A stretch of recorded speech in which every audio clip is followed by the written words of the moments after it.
Visualizar esse slide. Tudo certo aí? Estão vendo bem aí, né? Então vamos começar. O material são questões que eu mandei em PDF, tá? Eles estão divulgando aí nos grupos, mas nós não vamos conseguir fazer todas as questões, vamos comentar algumas. E aí, nos próximos aulões, a gente vai continuar resolvendo essas 10 questões do Enem, tá? Primeiro a gente vai fazer uma resolução do conteúdo, né, uma revisão, e ao mesmo tempo resolvendo algumas questões, mas volto a dizer que não vai dar tempo nesta aula a gente resolver todas, beleza? Então o material está aí. Vamos lá. Esse material aqui, ó, tá? Um PDF com questões do Enem 2010, 2006, são questões variadas, tá? Então no total são 10 questões. 10 questões de química para a gente fazer uma revisão, ok? E a gente vai fazer algumas hoje. Confirmando aí esse material para vocês receberem. Eu não sei se mostrou o material, acho que não. Peraí. Eu tenho que fazer o seguinte, então. Eu vou iniciar aqui o meu ecrã inteiro. Pronto. Aí, tá aí o material. Tá? É esse material aqui. Beleza? PDF que a gente vai dar uma olhada algumas questões. E também vamos trabalhar aqui com o nosso slide. Ok? Estou aprendendo a mexer nessa ferramenta, então um pouquinho de paciência aí. Então vamos que vamos, galera. É química, né? A gente vai falar um pouquinho aqui do preparatório de química para o Enem. Vocês devem estar vendo aí o slide. Vamos lá. Começando aí lá da química geral, vamos fazer uma revisãozinha, né, do que é matéria, suas transformações, né? A gente começa ali falando um pouquinho no nono ano, no primeiro ano, sobre matéria, sobre algumas teorias. Falamos ali da matéria em relação ao estado físico. Falamos da matéria em termos de substância, misturas, propriedades, leis, transformações, né? Então, esse quadro aqui faz um resumo dessa parte inicial. Então, a matéria, de acordo com o estado físico, ela está no estado sólido, líquido ou gasoso. E essa matéria, ela pode se transformar, né? Ela pode mudar de um estado físico para outro. Tá? E aí a gente lembra, né? Como é o nome dessas mudanças, de sólido para líquido, né? Deixa eu ver. Não, vamos voltar aqui. De sólido para líquido. De sólido para líquido, fusão. Tá? De líquido para gasoso, vaporização. Aí, com a observação que nós temos a ebulição, evaporação e calefação. De gasoso para líquido, condensação. De líquido para sólido, solidificação. Né? E de sólido para gasoso, né? Diretamente a sublimação. De gasoso para sólido, ressublimação. Então, vocês devem lembrar aí dessa questão dos estados físicos, né? De acordo com a energia, né? A energia cinética daquelas moléculas, elas vão se comportar e vão se adequar a um determinado estado físico da matéria. Tá? Quanto menos agitada a matéria, a tendência é que seja estado sólido, ou agitação intermediária da matéria, estado líquido, e uma agitação elevada da matéria, estado gasoso. Tá? Beleza, as substâncias. A matéria, enquanto substância, ela pode ser simples, composta, pura ou impura. A matéria pode ser, enquanto misturas, homogêneas, heterogêneas, eutéticas e azeotrópicas, né? Deixando aqui uma ênfase em homogêneas e heterogêneas, que inclusive nós vamos precisar desses conceitos, né? Vocês devem lembrar que homogêneas é a matéria que apresenta apenas uma fase, uma mistura de matérias, né? Então, quando ela está em forma de mistura, você percebe, né, a característica de uma fase só, então aquela mistura é chamada de homogênea. E se tem mais de uma fase, né, duas ou mais fases, a gente define como heterogêneo, tá? E as misturas podem ser separadas, assim como elas podem, né, assim como elas são formadas, elas podem ser separadas. E a separação de misturas são diversas, né? Dentre as quais podemos citar filtração, decompressão, centrifugação, destilação e cristalização, tá? Aí nós temos as propriedades físicas e químicas da matéria, né? Propriedades físicas, exemplo, turbidez, né? Ponto de congelamento, ponto de fusão, né? Propriedades químicas, aí a gente está falando de uma questão relacionada à composição daquela matéria, né? Quando ela muda a sua composição, quando ela sofre uma alteração na composição, isso envolve uma característica química, tá? E aí a gente vai ver alguns detalhes mais à frente. As leis de Lavoisier e Proust, né? Conservação da massa, proporções constantes, e as transformações físicas e químicas que a gente até mencionou, tá? Então vamos lá. Fazendo aqui um resumo da matéria, né? Vocês estão conseguindo acompanhar bem aí? Deixa eu ver aqui o chat. Massa. Estou conseguindo visualizar bem o slide, está dando certinho, né? Beleza. Eu posso até aumentar um pouco o slide, tá, galera? Tem essa opção também. Então, como eu já falei, né? A matéria passa do estado sólido para líquido, líquido para gasoso, de acordo com a troca de energia, né? Há uma absorção de energia ou liberação de energia. E vice-versa, né? Também de gasoso para líquido, líquido para sólido, né? A gente já falou dos nomes dessas transformações, tá? Vale a pena relembrar, ponto de fusão é a temperatura onde a matéria sai do estado sólido para líquido. E ponto de ebulição é a temperatura na qual a matéria sai do estado líquido para gasoso. Tá? Então, são termos muito importantes para vocês, ok? Deixa eu colocar assim para eu aparecer também. Beleza. No sólido nós temos volume e forma bem definidas, né? Líquido, o volume é constante, mas a forma ela varia, beleza? Então, se você colocar água dentro de uma piscina, ela vai ficar no formato da piscina. A piscina é redonda, circular, vai adquirir esse formato, né? Se você tem uma piscina retangular, vai adquirir o formato retangular. Então, o líquido ele varia a sua forma, mas o volume é constante. Com relação ao gasoso, tanto o volume como a forma é variável. As características se expressam aí dentro do sólido, líquido e gasoso, respectivamente. Beleza, pessoal? Aí nós temos a curva de aquecimento e curva de resfriamento, tá? São curvas padrões, principalmente a gente trabalha exemplos da água, né? Mas pode ser de outras substâncias também. Então você tem a curva de aquecimento sempre ascendente e a curva de resfriamento descendente, no sentido de temperatura, tá bom? Beleza? Ascendente vem no sentido direto, né? Fusão, vaporização, sublimação. Descendente é no sentido inverso, condensação, solidificação, ressublimação, beleza? Vamos lá. Falando um pouquinho de separação de misturas, nós temos alguns tipos, né? Você quer tirar ali aqueles componentes que estão misturados, né? Separá-los. Então, de acordo com as características dos componentes, característica da mistura, você vai aplicar um tipo de separação. Então, nós temos a decantação, que é um tipo de separação que funciona em termos de gravidade, tá? Quem é mais denso fica no fundo, quem é menos denso fica em cima. Exemplo, água e barro, como está falando aqui. Né? A filtração é utilizado aí já com um filtro, tá? É utilizado para misturas heterogêneas, por exemplo, para filtrar um café, beleza? Onde o filtro ele vai reter a parte sólida. Não confundir filtração com peneiração, né? Já pegando um gancho desse comentário. Peneiração é para separar um sólido de outro, por meio de diferentes tamanhos. Por exemplo, você pega uma peneira e vai separar uma areia grossa de uma areia fina. Você usa muito na construção civil, né? Então, isso é peneiração. Filtração não é isso, tá, pessoal? São duas coisas diferentes. O que mais? Catação, olha aqui. A mamãe manda você catar o feijão, né? Ou seja, separar um sólido de outro por terem tamanhos diferentes ou aspectos diferentes. Você vai catar mesmo, é um serviço bem manual, beleza? Separação de sólidos.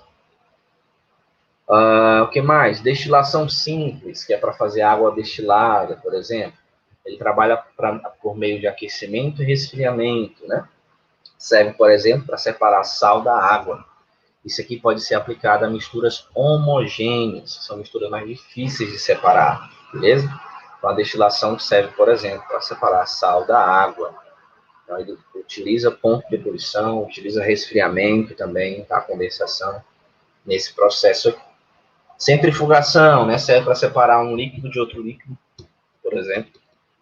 Ele é como se fosse uma decantação acelerada, né? A centrifugação, ele acelera o processo de decantação.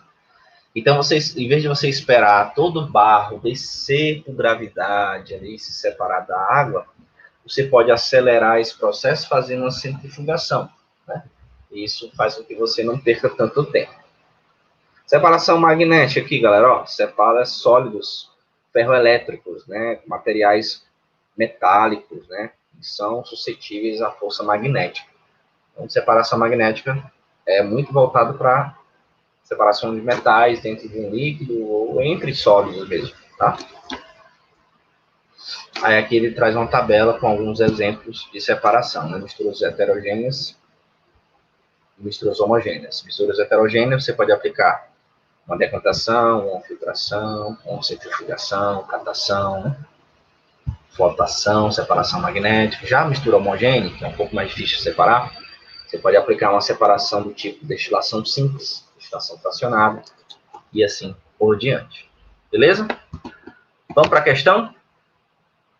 Deixa eu colocar aqui a questão para vocês. Vocês estão conseguindo entender bem, né? Conseguindo ver o slide. Vamos aplicar tudo isso que a gente falou numa questão? Pode ser? Vamos que vamos, vamos que vamos. Deixa eu colocar aqui. Ele vai... Deixa eu colocar aqui o PDF, né? Para a gente ir para a questão. Pronto. Deixa eu acrescentar o PDF. Vamos que vamos. Vamos lá. Tá. Enem 2010. Se vocês tiverem material aí, podem acompanhar também. Então tá aqui, Enem 2010, está dando para ler. Deixa eu aumentar a tela. Em uma visita a uma usina sucroalcooleira, um grupo de alunos pôde observar uma série de processos de beneficiamento da cana-de-açúcar, entre os quais se destaca, primeiro, a cana chega cortada da lavoura por meio de caminhões e é despejada em mesas alimentadoras que a conduzem para as moendas. Antes de ser esmagada para a retirada do caldo açucarado, toda a cana é transportada por esteiras e passada por um eletroímã, olha a ênfase, eletroímã, para a retirada de materiais metálicos. Perceberam? Massa. Segundo processo, após se esmagar a cana, o bagaço segue para as caldeiras, que geram vapor e energia para toda a usina. Esmagar, né? Bagaço, fica atento aí. Terceiro processo, o caldo primário, resultante do esmagamento, é passado por filtros e sofre tratamento para transformar-se em açúcar refinado e etanol. Perfeito? Então vamos lá. Com base nos destaques da observação dos alunos, quais operações físicas de separação de materiais foram realizadas nas etapas de beneficiamento da cana-de-açúcar? Galera, vamos aqui. Cadê vocês? Estou aqui. O conteúdo dessa questão é matéria, né? É transformações da matéria, substâncias, separação de matéria, misturas.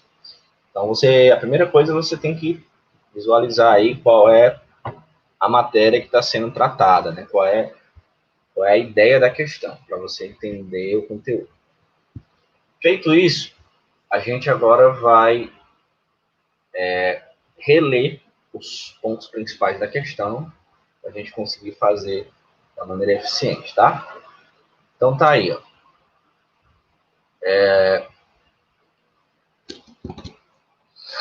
O primeiro processo ocorre com a cana, né, que chega cortada e é despejada em mesas alimentadoras, né?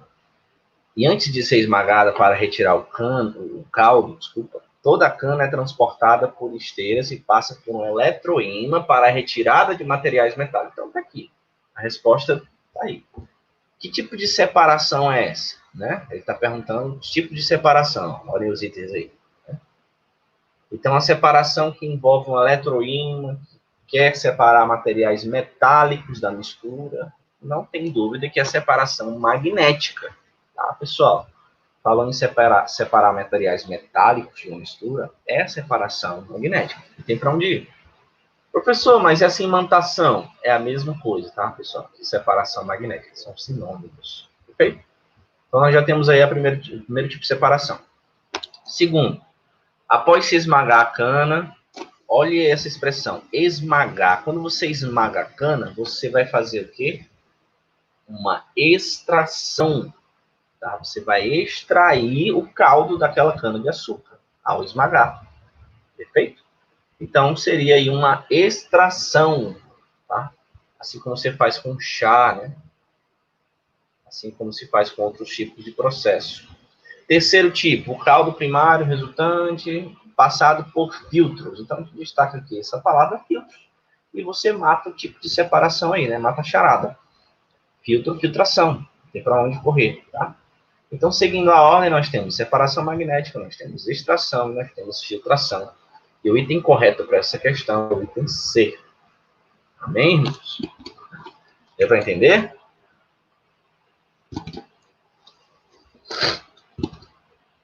Alguma dúvida aí?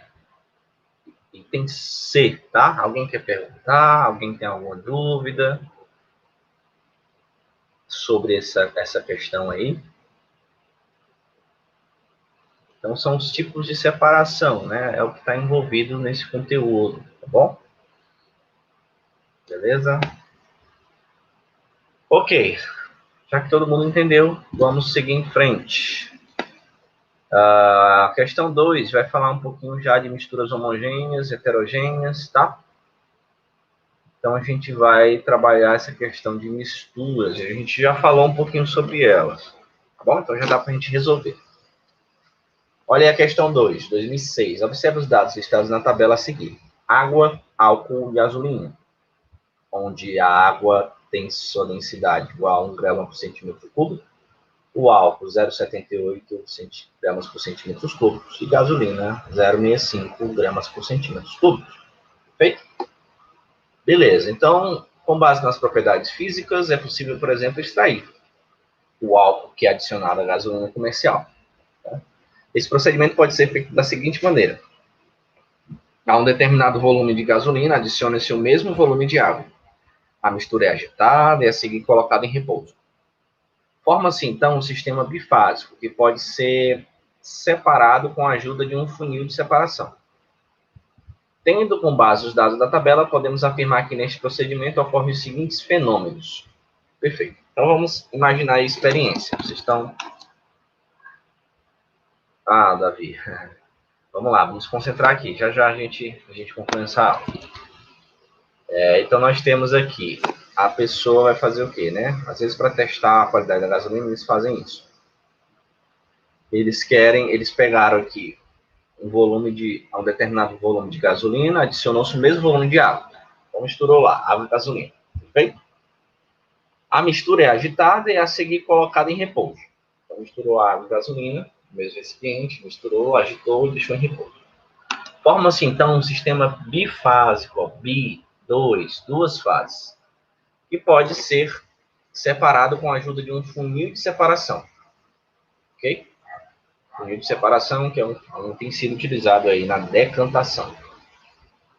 Tendo como base os dados da tabela, podemos afirmar que nesse procedimento ocorrem os seguintes fenômenos. Primeiro, vamos ver se está certo esse item 1. Quando a gasolina, que contém álcool, então, para quem não sabe, né, dentro da gasolina tem um percentual mínimo de álcool, tá? Dentro da própria gasolina, beleza? Então, quando a gasolina, que contém álcool, é misturada à água, o álcool é extraído pela água e o sistema resultante é bifásico. Gasolina, aí a outra fase, água e álcool. Antes da gente continuar a leitura, a gente precisa talvez aqui fazer uma pequena revisão, deixa eu ver aqui, sobre polar e apolar. Vocês lembram dessa questão de afinidade? Então vamos ver aqui. Deixa eu abrir aqui o slide novamente. Deixa eu falar um pouquinho de polaridade aqui. Eu acho que eu coloquei essa parte bem aqui. Pronto. Galera, polaridade, né? Moléculas polares, moléculas apolares. Olha essa teoria interessante aqui, ó. Aqui diz que moléculas apolares dissolvem moléculas apolares. E moléculas polares dissolvem outras moléculas polares. Exemplo, água e álcool. São duas moléculas polares, então elas são semelhantes. Por isso elas se combinam, elas têm afinidade. Agora, outro exemplo aqui, ó. Gasolina e hexano. São moléculas apolares que se combinam e se dissolvem, tá? Então, dentro da química existe essa peculiaridade, né, da questão da polaridade das moléculas. Então, se a molécula é apolar, ela vai combinar com outra que é apolar. Se a molécula é polar, ela vai se combinar com outra que seja polar. No caso daquela questão, tendo isso em mente, vamos voltar aqui para o slide. Não, a questão, desculpa. Então, você tem aqui, ó, água, gasolina e álcool. Quem é que tem afinidade com quem? Gasolina não tem afinidade com álcool. Gasolina tem afinidade com outras moléculas apolares. Já o álcool, ele é polar. Portanto, ele tem afinidade com a água, que também é polar. Então, se eu colocar em uma relação amorosa aí, álcool, gasolina e água, álcool e gasolina não vão se combinar tanto quanto álcool e água. Então, o álcool vai se misturar com a água por afinidade e polaridade, tá? Então, vamos lá. O item 1. Quando a gasolina que tem o álcool é misturada à água, o álcool é extraído pela água, correto. E o sistema resultante é bifásico, onde a gasolina fica separada e água e álcool se juntam, formando duas fases diferentes. Perfeito, perfeito. Segundo, quando a gasolina que contém um álcool é misturada à água, a gasolina é extraída pela água. Não, pessoal, a gasolina não tem afinidade com a água, tá? Porque a gasolina é apolar e a água é polar. Terceiro, a mistura água-álcool formada é um sistema homogêneo. Sim, uma fase só, eles têm afinidade, formam uma única fase. Com propriedades diferentes daquela das substâncias que a compõem. Exatamente. Então, nós temos aí o item correto, tá? Para essa questão número 2. É o item onde 1 e 3 estão corretos, tá? O item é de Enem, é de exato. Perfeito? Deixa eu ver se tem alguma dúvida aqui. Alguém não entendeu essa questão? Vamos que vamos. Aí a gente trabalhou o conceito de mistura homogênea e heterogênea. Trabalhamos o conceito de semelhante, dissolve semelhante. Moléculas polares vão dissolver moléculas polares. Moléculas apolares vão dissolver moléculas apolares. Outros exemplos, vocês podem estar observando, tipo, você pega uma tinta com características apolares, você vai ter uma dificuldade de remover essa tinta. Pode ser tinta de parede, tinta de portão. Você vai ter dificuldade de remover essa tinta com água. Você vai precisar comprar um solvente orgânico para conseguir remover essa tinta. Por quê? Porque o solvente, que você compra em depósito, ele tem uma afinidade maior com a tinta acrílica, ou tinta que tem uma característica apolar. E ele vai ter mais eficiência na hora de retirar, remover essa tinta. Vocês conseguiram entender? Então, por isso que se compra tinta para solvente para remover a tinta, ou até por isso para diluir a tinta, porque ele tem uma maior afinidade, né? Agora tem outros tipos de tinta que já consegue ter uma facilidade de se misturar com a água. Depende do tipo de tinta, da composição química dela. Professor, não entendi propriedades diferentes. Como assim propriedades diferentes? Relacionadas à polaridade? Vamos lá, responder a questão. Como é? Não entendi. Por que a tinta com água É polar. Bem, alguns tipos de tinta, eles têm uma característica mais polar. Mas outros tipos, como, por exemplo, tintas de piso, tintas para portão, né? Tintas para superfícies metálicas, verniz, né? São tintas que têm característica voltada para moléculas apolares. Então, você vai ter dificuldade de remover essa tinta só com água. Você vai precisar comprar um solvente, porque o solvente tem a característica apolar. Aí lembra da regra? Semelhante, dissolve semelhante. Então, apolar combina com apolar. Polar combina com polar. Então, água combina com álcool. Gasolina não combina com álcool, não combina com a água. Gasolina vai combinar com solvente orgânico, por exemplo, hexano. Tinta a óleo, né, tinta para portão, não vai combinar tanto com água, vai combinar com solvente também, que tem características parecidas. Então, semelhante, dissolve semelhante. Na alternativa 3 tem propriedades diferentes. Por quê? Vamos lá, alternativa 3. Quando você mistura substâncias, aquela substância ela não é mais pura. Tá? Uma substância pura tem propriedades definidas, tem propriedades padrão, constante. Uma substância que não é mais pura, uma substância que se misturou a outra substância, formando, como o próprio nome diz, misturas, ele já não vai ter aquela mesma característica, aquela propriedade constante. Então, a água pura, ela vai entrar em ebulição a 0 graus Celsius, certo? Mas a água misturada com sal, a água misturada com álcool, já não mantém essa característica. Ela vai sofrer uma alteração na sua identidade. Porque ela só mantém sua identidade, só mantém suas características definidas, constantes, quando ela é pura. Mas ao se misturar com outras substâncias, aquelas características acabam se diversificando. Deu para entender essa questão? Então, as propriedades de uma matéria, elas são alteradas quando elas se misturam com outras substâncias, tá? Elas não mantêm as suas características originais.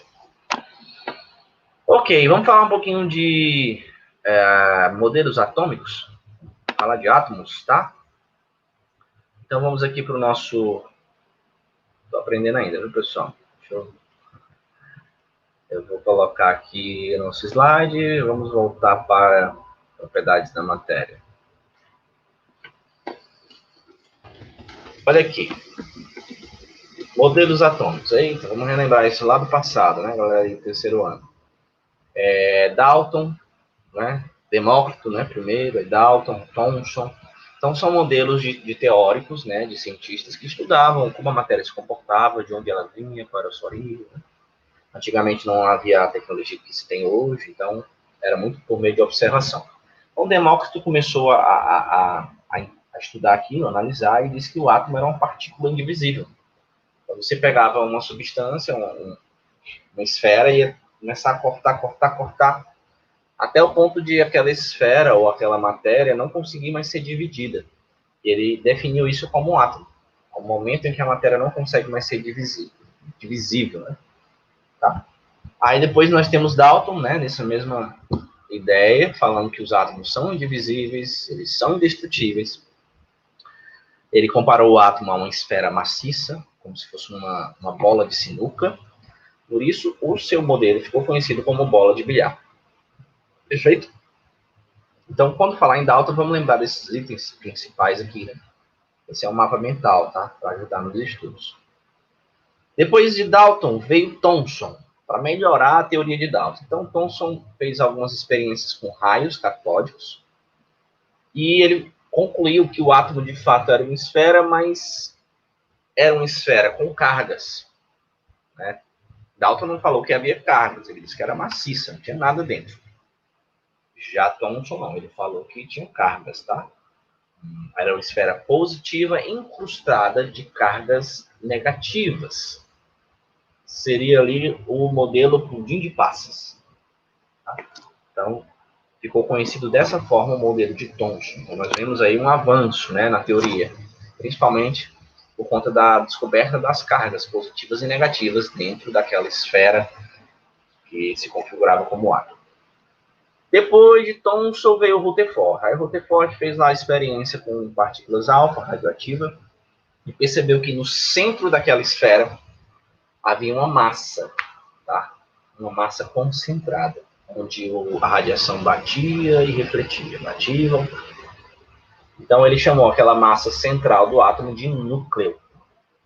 Então, ele disse que dentro do átomo havia um centro com massa que se chamava núcleo. E ao redor era um espaço vazio, que ele chamou de eletrosfera, tá? Onde os elétrons ficavam ali circulando em órbitas circulares ao redor do núcleo. Então, Rutherford descobriu isso aí. Depois veio o Bohr, né? Também, né, apoiado por Rutherford, começou a melhorar as teorias. E ele conseguiu perceber que aquelas órbitas não eram aleatórias, né? Que aqueles movimentos não eram desorganizados, que os elétrons estavam organizados em camadas ou níveis de energia, tá? Então, eles ficavam rodando ali ao redor do núcleo de maneira organizada por meio de camadas energéticas.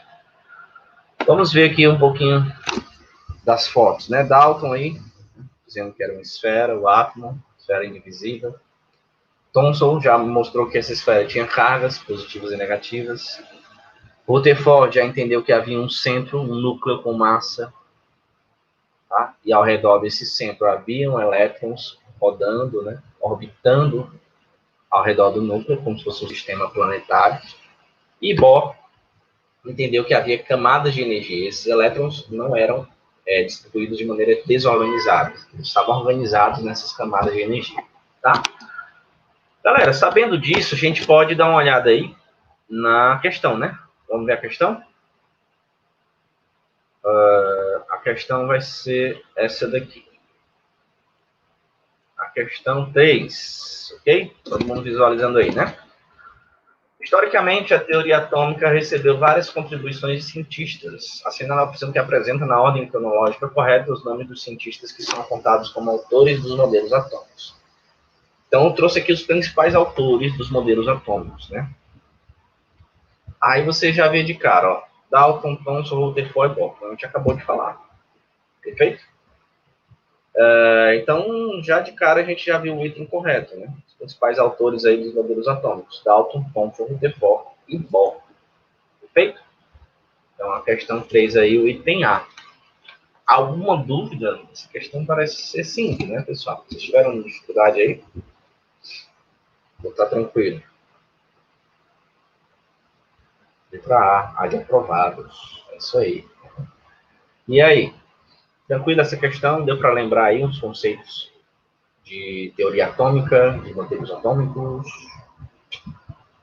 Então, vamos lembrar desses nomes, né? São nomes fortes aí, quando se fala de teoria atômica. Beleza? Ok. Vamos aqui para o nosso slide agora. Eu estou saindo e voltando até eu aprender a mexer direitinho nessa ferramenta. Vai dar certo. Ok, estamos aí no nosso slide novamente. A gente vai passar agora, pessoal, para funções inorgânicas, que também é vista aí no primeiro ano do ensino médio, geralmente. Este ano, o terceiro ano, tem visto e tem estudado bastante sobre funções orgânicas. Aí você se depara com esse slide que está falando de funções inorgânicas. Eita, professor, e agora? Bem, não confundir funções orgânicas com funções inorgânicas. São contrárias, né? As funções orgânicas, elas geralmente são derivadas e originadas de seres vivos. São moléculas que são originadas de seres vivos.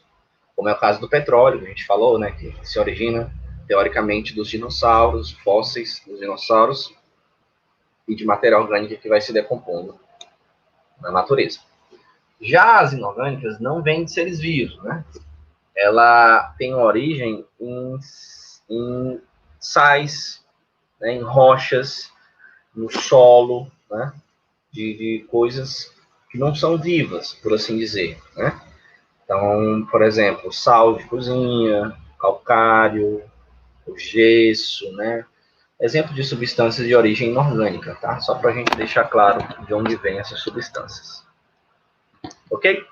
Então, essas substâncias inorgânicas, elas se enquadram em 4 funções principais, né? Então, as funções inorgânicas são ácidos, bases, sais e óxidos. Beleza? Como a gente pode resumir aí, quando é que uma substância é ácida? Quando ela dentro de uma solução, né? Quando ela sofre dissociação, ela libera o radical H+, tá? Já quando é que ela vai ser uma base? Quando ela libera o radical H-, quando dissociado em água. Tá? Os sais, eles liberam cátions. Tá? Cátions metálicos, como por exemplo os Na+, K+, potássio, né? Ca+, cálcio. Então esses sais liberam cátions ou ânions, tá? Ou os dois, no caso, durante uma dissociação, durante uma reação química. E os óxidos são caracterizados por serem compostos binários, né, com 2 tipos de elementos diferentes, onde um deles é o oxigênio, tá? Obrigatoriamente tem que ter oxigênio, por isso o nome óxidos. Aí você vai lembrar do famoso gás carbônico, CO2, né? Não sei se ele vai trazer exemplos. Não. Então vamos lá. Exemplos de ácidos: ácido clorídrico, HCl, ácido sulfúrico, H2SO4. Exemplo de bases: bases hidróxido de sódio, que é a soda cáustica, hidróxido de potássio, né? Substâncias que conseguem liberar o H-, tá? Exemplo de sais: NaCl, que é o princípio ativo do sal de cozinha, KCl, CaCl2 e assim por diante. Exemplo de óxidos: eu já falei do famoso CO2, tem o SO2, SO3, enfim, são compostos binários com a presença obrigatória do oxigênio. Geralmente, temperaturas ambientes estão no estado gasoso, tá? Temperaturas, pressão normais. Tranquilo, pessoal? Deu para fazer uma revisão aí, né? De funções inorgânicas? Show? Vamos ver se a gente consegue fazer uma questãozinha baseada nessa regra aqui, ó. Falando de ácidos, né? Ó, quando eu falo de ácido, eu vou ter uma regra que vai ser bacana, né? É um bizu para vocês quando for fazer questões que envolvem ácidos. Eu posso ter hidrácidos e posso ter oxiácidos, tá? Os hidrácidos são aqueles ácidos que obrigatoriamente têm o hidrogênio, por isso o nome hidrogênio, HCl, HBr, HI, HF. Uma regra para saber se aquele ácido é forte, se é moderado, se é fraco. É o velho decoreba, tá? Então, os hidrácidos fortes só tem esses 3. Você vai, ó, HCl, HBr, HI. Pronto. O hidrácido moderado só tem esse, HF, ácido fluorídrico. E todo o resto, todos os outros hidrácidos são fracos. Então, assim que se aprende a regra dos hidrácidos. Então, hidrácidos fortes, HCl, HBr, HI. Hidrácido moderado, HF. Todos os outros são fracos. Agora, quando se fala em oxiácidos, aí a gente sabe que aquele ácido tem a presença do oxigênio, tá? É obrigatório aí agora a presença do oxigênio. Você vai fazer o seguinte: você vai pegar o coeficiente do oxigênio, que ele chamou de Y, e subtrair do coeficiente do hidrogênio, que ele chamou de X. Então, por exemplo, qual é o coeficiente aqui desse HCl, coeficiente do oxigênio? Professor, eu estou cego, não estou vendo nada aqui. Gente, quando não tem número, é porque é 1, tá? O 1 fica oculto. Então, tá aqui, ó, 1. Qual é o coeficiente do hidrogênio? Também é 1. Portanto, 1 menos 1 vai ficar quanto? 0. Quando o resultado dessa subtração for 0, você vai dizer que esse ácido é fraco. Esse oxiácido é fraco, tá? Agora, se eu pego aqui, ó, coeficiente 4 do H3PO4, coeficiente 4 menos 3 do hidrogênio, 4 menos 3 dá 1. Aí você tem ali um ácido moderado, tá? Intermediário. E o exemplo de forte é o H2SO4, ácido sulfúrico. Ó. Você pega aqui o coeficiente 4 do oxigênio, subtrai o coeficiente 2, 4 menos 2, que dá 2.